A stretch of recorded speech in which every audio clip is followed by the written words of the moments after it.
சமூகத்திற்கு எந்தெந்த வகையிலெல்லாம் செய்ய வேண்டுமோ அந்தந்த வகையிலே செய்யப்படுகிற போது அது மிகுந்த வரவேற்பை பெறுகிறது. அதைத்தான் இந்த நிகழ்ச்சியிலே நான் பார்க்கிறேன்.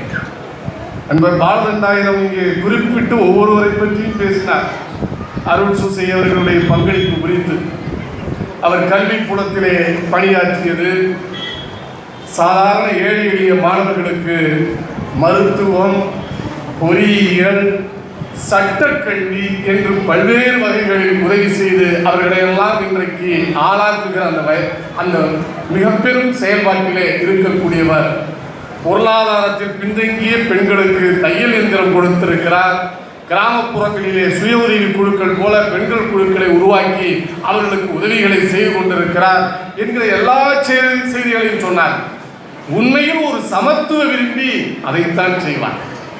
எனவே எண்ணி பார்க்கிறேன், எல்லோரிடமும் பணம் இருக்கிறது, ஆனால் கொடுக்க வேண்டும் என்கிற குணம் இருக்கிறதா? அம்பானி இருக்கிறார், அதானி இருக்கிறார், தினந்தோறும் தொலைக்காட்சியை நான் விமர்சித்துக் கொண்டிருக்கிறேன். ஆனால் இவரை நான் விமர்சிக்க முடியுமா? ஏனென்றால் அம்பானிகளும் அதானிகளும் நம்மை அடிமைப்படுத்திக் கொண்டிருக்கிறார்கள். ஆனால் அருள் சூசை போன்றவர்கள் நம்மை சுதந்திர காற்றை சுவாசிக்க வைப்பதற்காக இந்த தலைமுறைக்கு கல்வியை ஆக்கிக் கொண்டிருக்கிறார்கள். வித்தியாசம் இருக்கிறது அல்லவா? அதைத்தான் நாம் புரிந்து கொள்ள வேண்டும். அருமை பெரியவர்களே, நண்பர்களே, நான் ஒன்றை சொல்வேன். ஒருவனுக்கு பொருளை அள்ளிக் கொடுப்பது வீண், ஒருவனுக்கு அள்ளி அள்ளி அளவில்லாமல் கொடுப்பது வீண். ஆனால் ஒருவனுக்கு கல்வியை கொடுத்தால் அதனால் அவன் தலைமுறையே மிகப்பெரிய எழுச்சி இருக்கிறது. அதுதான் இன்றைக்கு நாம் கண்டிருக்கிறோம். கல்வியால் வந்த மாற்றம் தான் இன்றைக்கு இந்தியா முழுவதும், தமிழ்நாடு முழுவதும் மாபெரும் விருட்சங்களாய் வளர்ந்திருக்கிறது. அந்த கல்விக்கு எந்தெந்த வகையில் ஊக்கம் தந்தாலும் அத்தனை வகையிலும் ஊக்கமும் ஆக்கமும் தரக்கூடியவராக அவர் இருக்கிற போதுதான் இதையெல்லாம் எண்ணி பார்க்கிற போது இப்படிப்பட்ட இளைஞர்கள், அவருக்கு என்ன ஒரு 47 வயது இருக்கும் என்று நான் கருதுகிறேன். அப்படித்தானே? 47, 48 வயது இருக்கலாம். இது போன்ற இளைஞர்கள் தமிழ்நாட்டில் 100 பேர் இருந்தால் போதும், தமிழ்நாட்டினுடைய தலையெழுத்தை, இந்தியாவுடைய தலையெழுத்தை ஆட்சி அமைத்திட முடியும். அந்த மகத்துவம் கல்விக்கு இருக்கிறது. திடீரென்று ஒரு நாள் பாலகண்டாயிரமனிடம் தொலைபேசியிலே தொடர்பு கொண்டார். தோழர், நாளை என்ன உங்களுக்கு வேலை என்றார். கேட்கிற போது எனக்கு ஏதோ வேலையோடு கேட்கிறாரோ, நமக்கு வேறு நாளைக்கு நிறைய வேலை இருக்கிறது என்று நினைத்தேன். இல்லை தோழர், ஒரு 8 பேர் மாணவர்கள், சாதாரண மாணவர்கள், அவருக்கு எப்படியாவது பிஎல் ஹானர்ஸ் வாங்க வேண்டும். எவ்வளவு பணம் இருந்தாலும் பரவாயில்லை, வருகிறார்கள் இங்கிருந்து நண்பர்கள், அதுவும் தோழர் அருள் சூசை அவர்கள் அனுப்பி வைக்கிறார்கள், நீங்கள் உடன் செய்ய வேண்டும் என்றார். அடுத்த நாள் எல்லா வேலையும் ஒத்தி வைத்து விட்டு அந்த 8 பேருக்கும் அங்கே சென்று அவருக்கான பணத்தையும் கட்டி எல்லாவற்றையும் அவர்களுக்கான அந்த அட்மிஷனுக்கான எல்லா வேலைகளையும் செய்துவிட்டு தான் வெளியே வந்தேன். இது ஒரு சின்ன செயல் அங்கு இருக்கிறோம் என்பதால். ஆனால் எங்கிருந்து இந்த மாணவர்களை கண்டறிந்து கிராமப்புறங்களில் யாரெல்லாம் படித்துக் கொண்டிருக்கிறார்கள், யாரெல்லாம் மேல் படிப்புக்கு போக முடியவில்லை, பணத்தால் அவர்கள் மேல் படிப்பை தொடர முடியவில்லை என்பதையெல்லாம் கண்டறிந்து அவர்களெல்லாம் ஊக்கப்படுத்தி அணிதிரட்டி அவர்களுக்கு மேற்கல்விக்கு வாய்ப்பு தந்திருக்கிறார் என்றால் அதை பாராட்டாமல் எப்படி இருக்க முடியும்? இன்றைக்கு அவர்கள் எல்லாம் நாளை ஒருவேளை நீதிமன்றங்களிலே மிகப்பெரிய வழக்கறிஞராக, இந்த சமூக விடுதலைக்காக போராளிகளாக எப்படிப்பட்டவர்களாக மாறலாம் அல்லவா? இன்று கூட உங்களுக்கு தெரியுமா, 2-3 நாள் முன்பு ஒரு செய்தி வந்தது, எல்லா பத்திரிகையிலும் வந்திருக்கிறது. சாதாரண ஏழை எளிய குடும்பங்களை சார்ந்த பிள்ளைகளின், அதுவும் இன்னும் சொல்ல போனால் வழக்கறிஞர் படித்த பிள்ளைகள் நீதிபதிகளாக தேர்வு செய்யப்பட்டு வந்திருக்கிறார்கள். ஒரு துளிது துவைக்கும் சலவை தொழிலாளியின் மகன் நல்ல மதிப்பெண் எடுத்து வந்திருக்கிறார். ஒரு திருத்துறைப்பூண்டிக்கு அருகே ஒரு விவசாய தொழிலாளி வீட்டு மகள் சுபா என்று நினைக்கிறேன், இதோ அவருடைய பெரியப்பா கோ பாஸ்கர் வந்திருக்கிறார். அவரும் இன்றைக்கு அந்த எந்த விதமான பயிற்சி வகுப்புக்கும் செல்லாமல் தொடர்ந்து தன்னுடைய சொந்த முயற்சியால் அந்த கல்வியிலே தேர்ந்து பயிற்சியே இன்றி சொந்த பயிற்சி மூலம் வெற்றி பெற்று நீதிபதியாக இருக்கிறார் என்றால் கல்வி என்பது முதலில் ஒரு ஸ்டார்டிங் தான். நீங்க பெரிய ஹோட்டலில் போனீங்கன்னா ஸ்டார்டர் இருந்து ஆரம்பிப்பாங்க. அதை போல கல்வி என்பது ஒரு ஸ்டார்டர். உங்கள் வாழ்க்கையை ஒரு முறை நீங்கள் அதிலிருந்து துவக்கி விட்டீர்கள் என்றால் எந்த காலத்திலும் பின்னோக்கி வர மாட்டீர்கள். அதற்கான உத்தரவாதத்தை கல்விதான் இன்றைக்கு தந்திருக்கிறது. அந்த பெரிய கொடையை அவர் செய்திருக்கிறார். எனவேதான் மற்ற எல்லா கொடைகளையும் விட அது மிகச் சிறந்தது. மீன் பிடித்து ஒவ்வொருவருக்கும் கொடுக்கலாம். இது மீன் குழம்பு வைத்து சாப்பிடுங்கள், வறுத்து சாப்பிடுங்கள், பொரியல் செய்து சாப்பிடுங்கள், கொடுக்கலாம், அது எளிது. ஆனால் மீன் பிடிக்க கற்றுக் கொடுப்பது என்பதுதான் இன்றைக்கு தேவை. மீன் பிடிக்க கற்றுக் கொடுக்கிறவர்கள் யார் இருக்கிறார்கள்? அதைத்தான் கல்வி செய்கிறது. இதுபோல் துன்பப்படுகிற, துயரப்படுகிற ஏழை எளிய வீட்டு பிள்ளைகளினுடைய கல்வி பலனுக்கு, அவருடைய கல்வி வளர்ச்சிக்கு அவர் பெரும் தொண்டாற்றி இருக்கிறார். நான் பார்க்கிறேன், சங்க இலக்கியத்திலே பார்க்கிறேன், இன்றைக்கு இருக்கிற இலக்கியங்களிலே பார்க்கிறேன், நவ இலக்கியங்களிலே பார்க்கிறேன், பாரதியிலே பார்க்கிறேன். கல்விக்கு எல்லா இடங்களிலும் தனித்து இருக்கிறது. ஆனால் இந்த கொடை பண்பு இருக்கிறது, இது எங்கிருந்து வந்தது? சற்று சிந்தித்து பாருங்கள். இந்த கொடை பண்பு ஆதி பொது உடைமை பண்பு. அதிலே ஒரு பொது உடைமைத்தன்மை இருக்கிறது. அதுதான் மரபு வழியாக ஊடேறி இந்த தலைமுறைக்கும் வந்திருக்கிறது. இந்த தலைமுறையின் இரத்த சாட்சியாக தோழர் அருள் சூசை இருக்கிறார். எப்படி? ஆதி காலத்தில் இனக்குழு வாழ்க்கை முறை. அந்த இனக்குழுவுக்கு ஒரு தலைவன் இருப்பான். வேட்டையாடுகிற விலங்கையெல்லாம் எடுத்து வைத்து எல்லோருக்கும் பங்கிட்டு கொடுப்பான். தலைவன் கடைசியாகத்தான் உண்பான். முதலில் தின்பவன் தலைவன் அல்ல, எல்லோருக்கும் சென்று சேர்ந்து விட்டதா என்பதை கண்காணித்து கடைசி பங்காக தலைவன் வாங்கிக் கொள்வான். இது பொது உடைமை பண்பு தானே. இதைத்தான் பிரிமிட்டிவ் சோசியலிசம் என்று சொல்கிறோம், பிரிமிட்டிவ் கம்யூனிசம் என்று சொல்கிறோம். அதைத்தான் நம்முடைய சங்க இலக்கியங்கள் பதிந்தது. பாரி ஓரி காரி என்று கடையேழு வள்ளல்கள் பற்றி பேசுகிறார்கள் அல்லவா? அவர்களெல்லாம் மன்னர்கள் அல்ல, வேடி குறுநில பரப்பை ஆண்ட மன்னவர்கள், இனக்குழுவின் தலைவர்கள். அவர்களிடம் அந்த பண்பு இருந்தது. அதிலே எந்த கொடை நல்ல கொடை, எது பொதுவாக இல்லாத கொடை என்பதெல்லாம் பிரித்தாளப்படுகிறது. தேருக்கு கொடிக்கு, அந்த கொடிக்கு கொண்டு போய் தேரை விட்டது, மயிலுக்கு போர்வை போர்த்தியது, இதெல்லாம் கொடை அல்ல. ஆனால் அதில் ஒரு குறி இருக்கிறது. ஒரு இனக்குழுவின் அடையாளம் அந்த மரமாக இருக்கிற போது அந்த மரத்தை, அந்த கொடியை பாதுகாக்க வேண்டிய வேலை அந்த வேந்தனுக்கு இருக்கிறது. மயில் ஒரு இனத்தின் அடையாளமாக, தொல்குறியாக, தோட்டம் என்று சொல்லக்கூடிய தொல்குறியாக இருக்கிற போது அதை பாதுகாக்கிறார்கள். அதைத்தான் இன்றைக்கு நாம் கடவுளர்களாக கொண்டாடி கொண்டிருக்கிறோம் என்று சொன்னால், இயற்கை வழியிலே இன வாழ்க்கை முறையிலே வந்த முறைமை தான் கொடையும் என்பதை நீ பார்க்க வேண்டும்.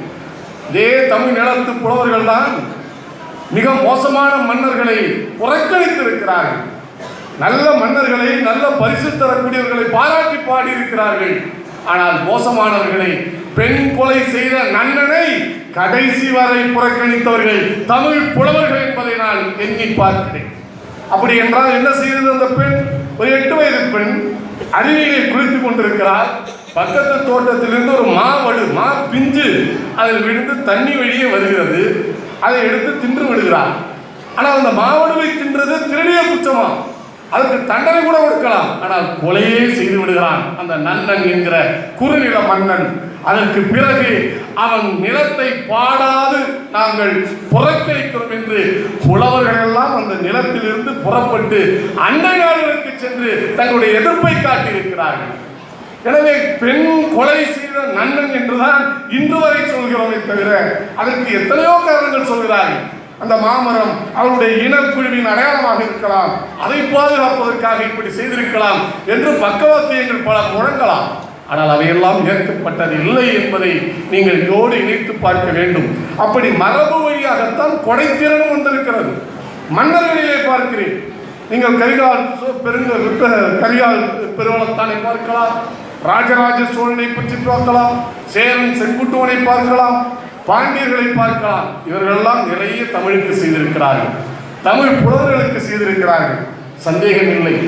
ஆனால் அந்த கடையேழு வள்ளல்கள் செய்த கொடை, அந்த இனக்குழு தலைவர்களாக இருந்தவர்கள் செய்த கொடை அளவிற்கு இவர்கள் செய்திருக்கிறார்கள் என்றால் மலைக்கும் மடுவுக்குமான வித்தியாசம் என்று சொல்கிறார்கள். அவர்கள் தான் உண்மையான கொடையாளிகளாக இருந்திருக்கிறார்கள். மன்னர்கள் வந்த பிறகு நிலப்பிரபுத்துவம் வந்து விடுகிறது. நிலப்பிரபுத்துவம் இருப்பதிலிருந்து எடுத்துக்கொள்ளும், உங்களின் உழைப்பிலிருந்து சுரண்டிக் கொள்ளும், உங்கள் நிலத்தை அபகரித்துக் கொள்ளும், உங்களை உழைக்க மட்டுமே சொல்லும், உயிர் வாழ்வதற்காக சற்று உணவை தரும். அதைத்தான் நிலப்பிரபுத்துவம் செய்தது. அந்த காலம்தான் ஆண்டான் அடிமை காலம். அதுதான் பேரரசுகளாக வருகிறது. எனவே அங்கே கொடை தடை செய்யப்படுகிறது. கொடை அங்கே பொதுவாக்கப்பட்டது, இங்கே கொடை தடைக்கு உள்ளாகிறது. யாரெல்லாம் தன்னை புகழ்ந்து பாடுகிறானோ, யாரெல்லாம் தன்னை புகழ்ந்து எழுதுகிறானோ அவனுக்கு மட்டும்தான் பரிசுகள், அவனுக்கு மட்டும்தான் கொடை என்கிற ஒரு குண்டு சட்டியில் குதிரை ஓட்டுகிற தன்மை வருகிறது என்று சொன்னால், கொடைக்கு கூட ஒரு வரலாறு இருக்கிறது, கொடைக்கு கூட ஒரு மிகச்சிறந்த பண்பாட்டு வரலாறு இருக்கிறது என்பதை நாம் எண்ணி பார்க்கிற போது இங்கே எனக்கு வருகிற ஞாபகம் இதுதான். கொடையை பற்றி நம்முடைய அற இலக்கியங்கள் பல சொல்கிறது. அதுவே ஒன்றுதான் இன்று நாம் ஈயன இறத்தல் இழிந்தன்று அதன் எதிர் ஈ என்கின்றல் அதனினும் இழிந்தன்று, கொள்ளென கொடுத்தல் உயர்ந்தன்று அதன் கொள்ளேன் என்றால் அதனினும் உயர்ந்தன்று, தெளிநீர் வரப்பின் இமிழ்திரை பெருங்கடல் உன்னார் ஆகுவ நீர் வேட்டாரே, ஆவும் மாவும் சென்று உனக்கலங்கி செந்தொரு வட்டு சீரு அமைத்து ஆயினும் உன்னீர் மருங்கின் அதபல ஆகும் புல்லும் பொழுதும் படித்தல் அல்லதை உள்ளி சென்றோர் படியலர் ஆதலால் புலவேன் வாழியர் ஒளி விசிம்பின் கருவி வானம் போல வரையாது சுரக்கும் வள்ளியோ நின்னே. வானம் எப்படி மழையை அப்படியே கொட்டி எந்த பயனும் வராது இறைக்கிறதோ அதை போல கொடை தரக்கூடியவர்கள் வாகிய என்று புறநானூற்றிலே 204வது பாடலில் அந்த புலவன் சொல்வான். ஒரு இடத்திலே சென்று இறத்தல் இழிவானது, கெஞ்சுவது யாசகம் பெறுவது இழிவானது.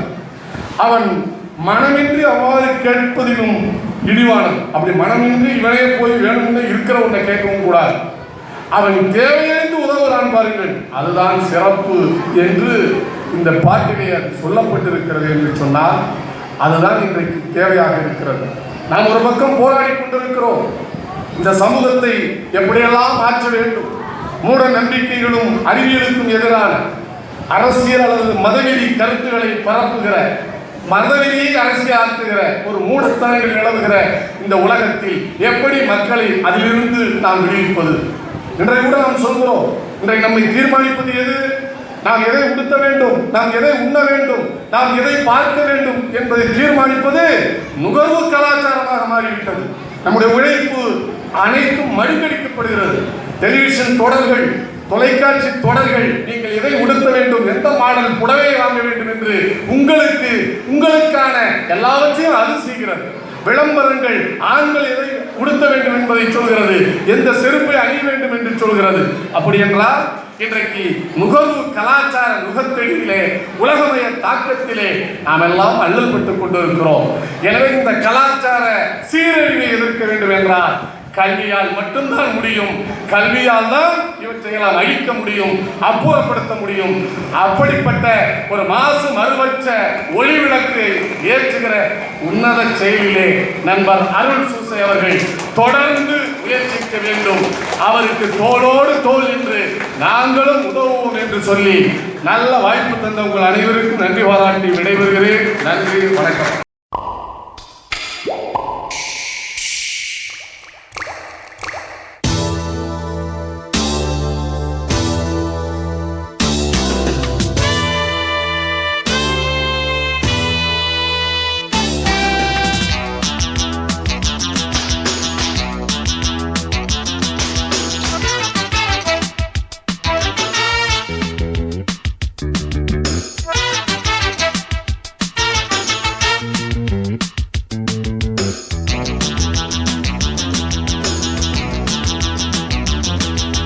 நடப்பது நடக்கட்டும், கிடைப்பது கிடைக்கட்டும், நான் ரொம்ப துணிஞ்ச பண்டா. இருக்கிற வரையிலும் எது வந்த போதிலும் ஏத்துக்க தெரிஞ்ச பண்டா. ஐயா ரூட்டு எல்லாம் டாப்பு, ஐயா ரூட்டு எல்லாம் டாப்பு. போடா don't care, don't care, don't care. நடப்பது நடக்கட்டும், கிடைப்பது கிடைக்கட்டும், நான் ரொம்ப துணிஞ்ச பண்டா. இருக்கிற வரையிலும் எது வந்த போதிலும் ஏத்துக்க தெரிஞ்ச பண்டா.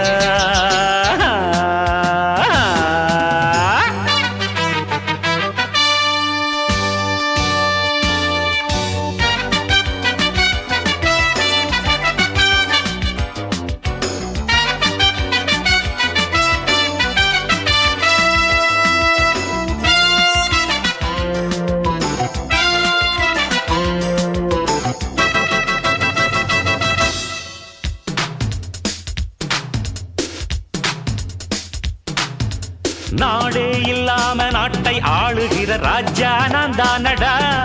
சொந்த வீடே இல்லாம வீட்டில் வாழுகிற வீரன் நான் தானடா. நாடே இல்லாம நாட்டை ஆளுகிற ராஜா நான் தானடா. சொந்த வீடே இல்லாம வீட்டில் வாழுகிற வீரன் நான் தானடா.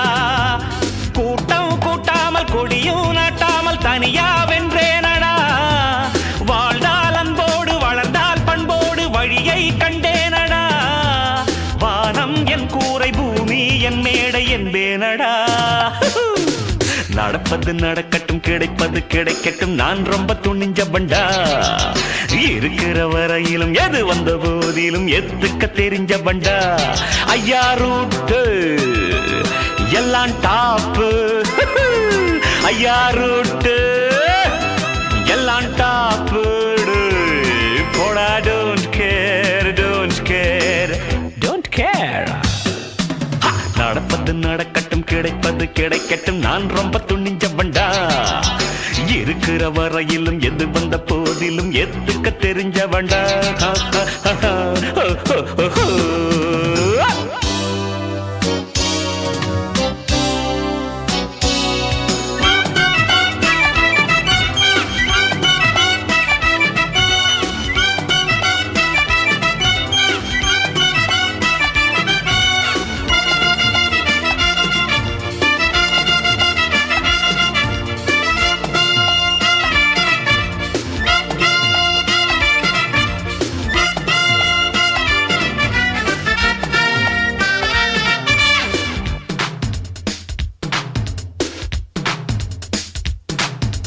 ஊரும் உற்றாரும் உறவும் ஏதுமின்றி உலவும் வீடியோ பிடித்திருந்தால் லைக் பண்ணுங்க, ஷேர் பண்ணுங்க, சப்ஸ்கிரைப் பண்ணுங்க. மறக்காம பெல் ஐகானை கிளிக் பண்ணுங்க.